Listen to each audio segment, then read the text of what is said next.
ទុំអ្នកតាក្នុងសម័យកាលមួយដែលបច្ចេកវិទ្យាកំពុងរីកចម្រើនក្រុមយុវជន4នាក់រួមមានប្តីជាមេក្រុមសុភ័ក្រជាអ្នកបច្ចេកទេសរចនានិងលីដាបានធ្វើដំណើរទៅកាន់ភូមិដាច់ស្រយាលមួយនៅជើងភ្នំដងរែកដើម្បីថតវីដេអូឯកសារអំពីជំនឿរូបីគោលដៅរបស់ពួកគេគឺខ្ទមអ្នកតាមចាស់ស្រុកដែលអ្នកភូមិល្បីថាមានបារមីខ្លាំងពូកែនិងសក្តិសិទ្ធិបំផុតពេលមកដល់មាត់ច្រកចូលភូមិពួកគេបានជួបនឹងលោកតាឌួងដែលជាចាស់ទុំក្នុងភូមិលោកតាបានដាស់តឿនថាក្មួយអើយទៅលេងអីលេងទៅតែបើរឿងអ្នកតាមចាស់ស្រុកកុំយកមកលេងសើចឲ្យសោះបើមិនជឿកុំប្រមាថប៉ុន្តែប្តីដែលជាមនុស្សសម័យថ្មីគ្រាន់តែញឹមបន្តិចរួចដើរចេញទៅនៅពេលព្រះអាទិត្យរៀបលិចពួកគេបានទៅដល់ទីតាំងខ្ទមអ្នកតាវាគឺជាខ្ទមឈើចាស់ទ្រុឌទ្រោមមួយស្ថិតនៅក្រោមដើមជ្រៃធំដុះរំគៀកនឹងដើមពោតនៅក្នុងខ្ទមមានរូបសំណាកថ្មបាក់បែកជាច្រើននិងមានអាវក្រហមមួយដាក់ព្យួរនៅចំហៀងក្នុងពេលថតវីដេអូដើម្បីចង់ឲ្យវីដេអូមានភាពទាក់ទាញ viral ភក្តីបានធ្វើរឿងមួយដែលមិនគួរធ្វើគេបានយកជើងទៅទាត់កំប៉ុងធូបឲ្យរីប៉ាយហើយសើចចំអកថាអ្នកតាអើយបើខ្លាំងពូកែមែនចេញមកឲ្យឃើញបន្តិចមើលចាំខ្ញុំជឿរំពេចនោះខ្យល់គួចយ៉ាងខ្លាំងបានបោកបក់មកលើពួកគេសំឡេងសត្វទីទុយយំល្វើយក៏បន្លឺឡើងលីដាចាប់ផ្ដើមភ័យញ័រខ្លួនតែក្តីនៅតែមិនខ្វល់រួចនាំគ្នាត្រឡប់មកស្នាក់នៅផ្ទះជួលក្នុងភូមិវិញម៉ោង 2 រំលងអាធ្រាត្រក្នុងផ្ទះជួលដ៏ស្ងាត់ជ្រងំសុភ័ក្រកំពុងអង្គុយត្រួតពិនិត្យវីដេអូដែលទើបថតបានស្រាប់តែគេឃើញក្នុងកាមេរ៉ាមានអ្វីម្យ៉ាងប្លែកនៅក្នុងប្លង់ដែលប្តីទាត់កំពុងធូបមានរូបរាងខ្មៅស្រមោលដ៏ធំម្នាក់ឈរនៅពីក្រោយខ្នងប្តីសម្លឹងមើលមកកាមេរ៉ាទាំងភ្នែកក្រហមដូចជ្រងើភ្លើងសុភ័ក្រភ័យញ័រដៃក៏ហៅប្តីមកមើលប៉ុន្តែនៅពេលប្តីអើតមើលស្រាប់តែអំពូលភ្លើងក្នុងផ្ទះចាប់ផ្ដើមលោតឆ្វាច់រួចក៏លត់ងឹតឈឹងសំឡេងជើងមនុស្សដើរធ្ងន់ដឹបយាចេញពីលើដំបូលផ្ទះរួចមកឈប់នៅចំពីលើក្បាលពួកគេ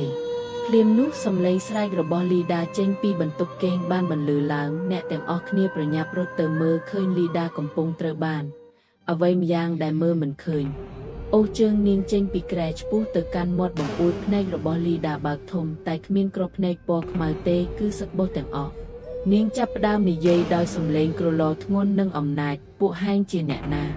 មកពីណាហ៊ានមកបំពេញកន្លែងអញដីនេះជាដីអញប្រៃនេះជាប្រៃអញជីវិតពួកហែងក៏ជារបស់អញដែររចនាភ័យខ្លាំងពេកក៏យំសំប៉ះសុំខមាទោសសូមលោកតាអត់ទោសឲ្យពួកយើងផងពួកយើងក្មេងខ្ចីមិនដឹងអីទេប៉ុន្តែវិញ្ញាណដែលចូលរូបលីដាសើចក្អាកក្អាយយ៉ាងគួរឲ្យរន្ធត់រួចចង្អុលទៅមុខក្តីម្នាក់នេះត្រូវតែសងដោយជីវិតអ្នកទាំង3នាក់ដែលនៅសល់ប្រញាប់លើកលីដាដែលសន្លប់ស្ទោកស្ទឹងរត់ចេញពីផ្ទះឆ្ពោះទៅរកផ្ទះលោកតាឌួងប៉ុន្តែផ្លូវដែលធ្លាប់តែស្គាល់ប្រែជាវិលវល់មិនចេះចាប់ពួកគេរត់បានបន្តិចក៏ឃើញខ្លួនឯងមកឈរនៅមុខខ្ទមអ្នកតាវិញដដែល